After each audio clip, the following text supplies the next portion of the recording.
はい、皆さんこんにちは、さちねです。今回はトウモロコシの栽培の動画となっております。1回目の追肥を終えた後ですね、さらに背丈が伸びてだいたい4、50センチぐらいに今現在なっているんですけども、台風とか強風対策のためのロープをですね、このように取り付けました。 UG 支柱にビニールテープをですね固定してこのように作りました。で同時に土寄せもですねしておきます。はい、このような感じでマルチシートの上からですねでいいと思いますので、土をかぶせておきます。でこちらが4月30日の状態なんですけれども、ちょっとではあるんですけれども、雄花っぽいものがですね、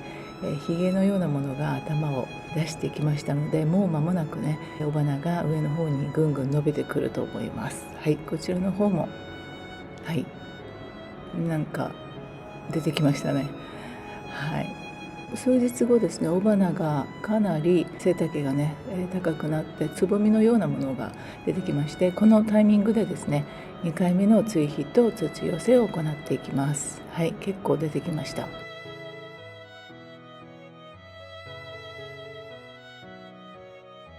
でこちらが5月4日の状態なんですけれども、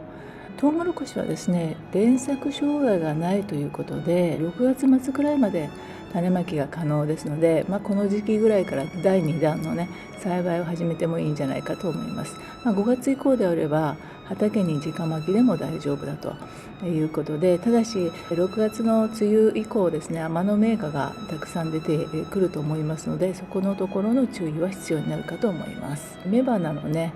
ヒゲらしきものがですね1段目に生えてきました。はい、で大きくて実入りのいいトウモロコシにするために1株に1つのね雌花を残して、あとは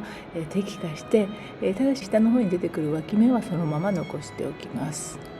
そして2段目以降のね小さな雌花はですねヤングコーンとして早めに収穫して、このヒゲもね天ぷらで美味しく食べれますので食べてみてはいかがでしょうか。はい、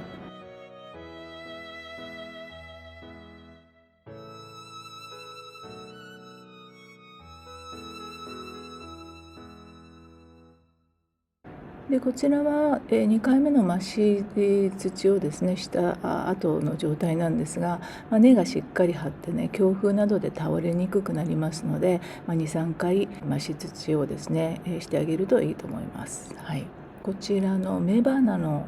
ですねひげがようやく出てきましたね、時間差で。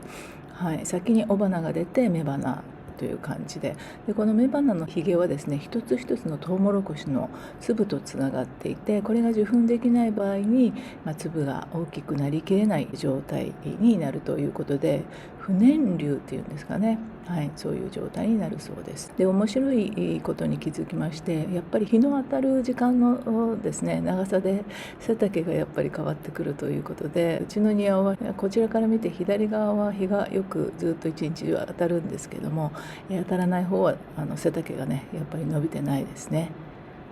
はい、では受粉作業ということで、これからやっていきますけれども、ちょんと叩いてみるとですね、はい、こんな感じで花粉がもう出る状態になっていますので、早速やっていきたいと思います。で同じ株の間ではですね受粉しにくい特徴がありますので、他の株の花粉によって受粉しやすいそうです。で雄花の花粉はね自然に飛散して受粉するんですが、株数が少ない家庭菜園などでは人工受粉をおすすめします。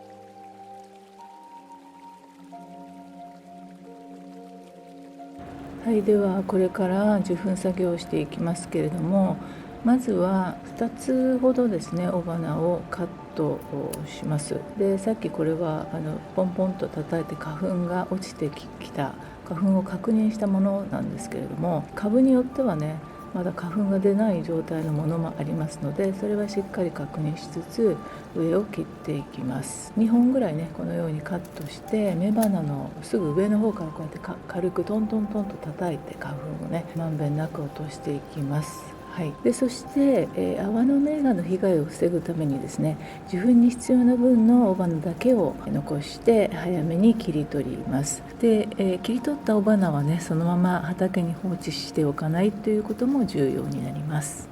収穫時期っていうのはですね、だいたいこの雌花のひげが出て20日から24日ということで、焦げ茶色にねひげがなった時に、ちょっと確認をして実がちゃんとなっていれば収穫をするということで、収穫が早すぎると甘みが不十分でしなびるのも早くなって、逆に収穫が遅くなると色が悪くなって粒が硬くて甘みも少なくなるので注意が必要です。はい。